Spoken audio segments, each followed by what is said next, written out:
Glow Teams, a guide for pupils and parents to use a class notebook in Teams. Okay, I'm actually logged in as a pupil just now, and that's when I have permission to use. So I'm going to show you what it looks like from the pupil's perspective. I'm going to choose this team here, testing, and this is one that I've used before in the videos. You'll see that there's not very many members. There's the usual channels down the side that we've discussed in previous videos, but what we're looking for along the top here is Class Notebook. Remember, there are other videos to help guide you through assignments, files, posts, and any other area of Teams. Now we're going to give that a moment to load up.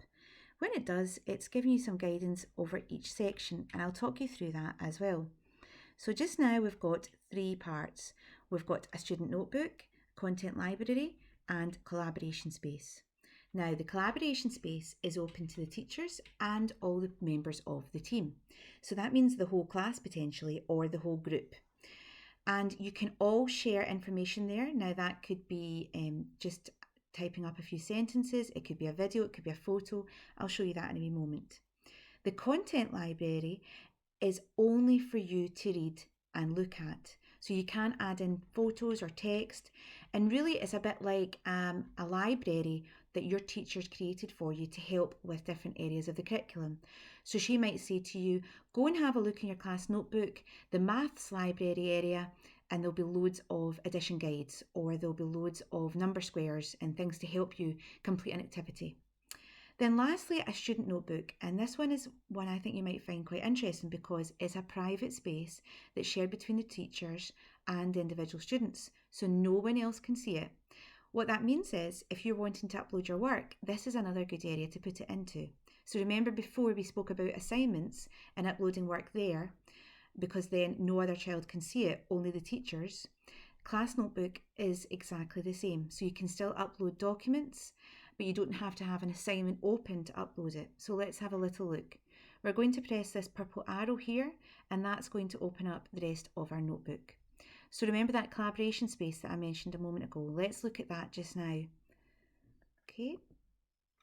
Now at the moment, no one has added anything in here. So let's have a wee look at this heading here, literacy. Now the teachers created literacy, but remember this is just a test page, so that's why it's empty. But remember, this is a collaboration space, so myself as the pupil can now ask a question. Okay, so Mrs. Buchanan, where or which sheet am I to do? I'm a bit stuck. And the teacher can come back here and post some information. There might be a question. She might say, what are you stuck on? And perhaps other pupils might come in and they could talk about one specific area. So it might be a spelling rule, for example.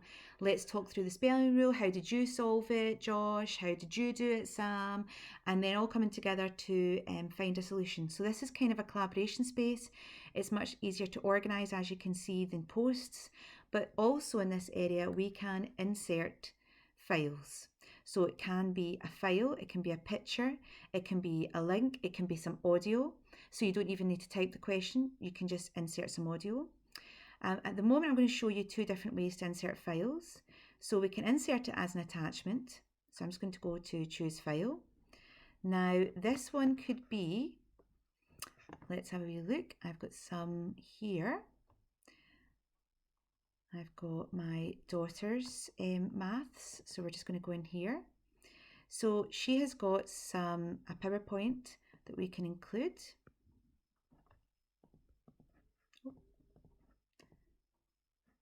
And we're just going to insert that just now. Now that's just going to be a file that the teacher can download or anyone else can download.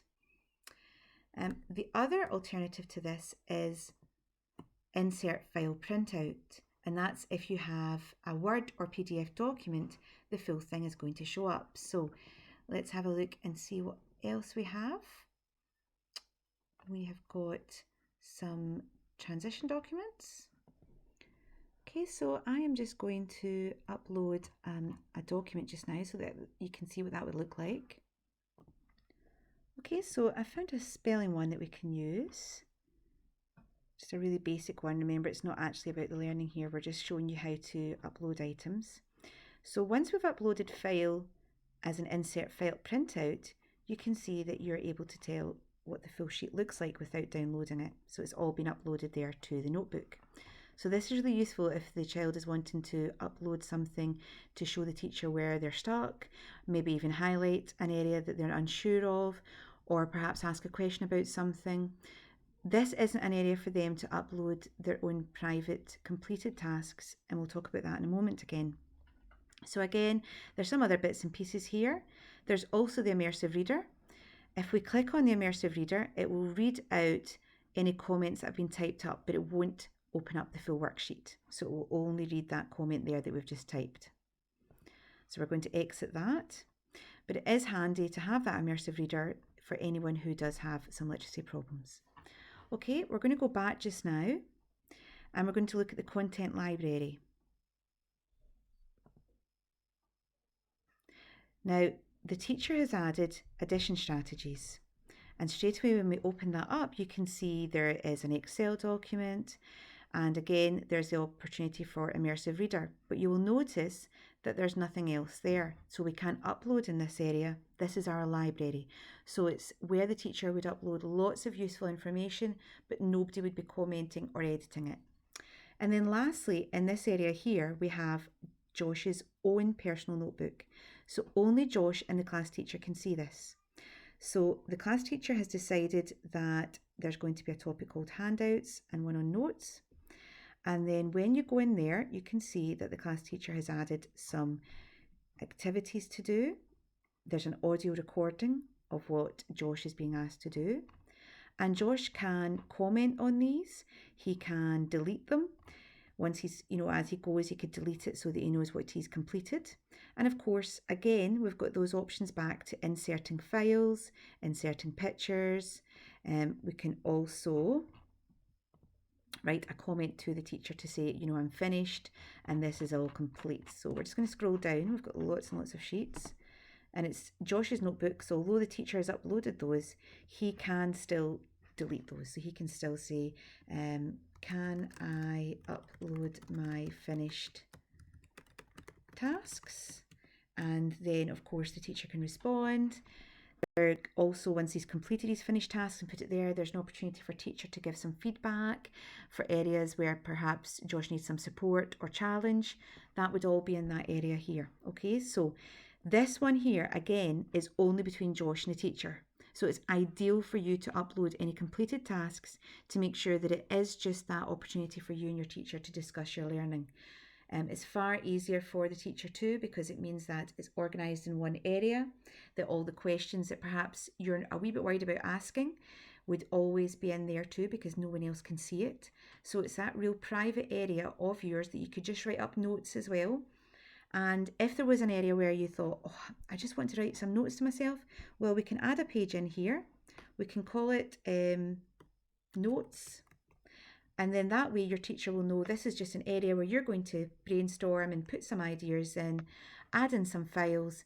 And then when you're finished, we could always have a page here for completed learning. And that's the pupil that's uploaded those new pages, okay?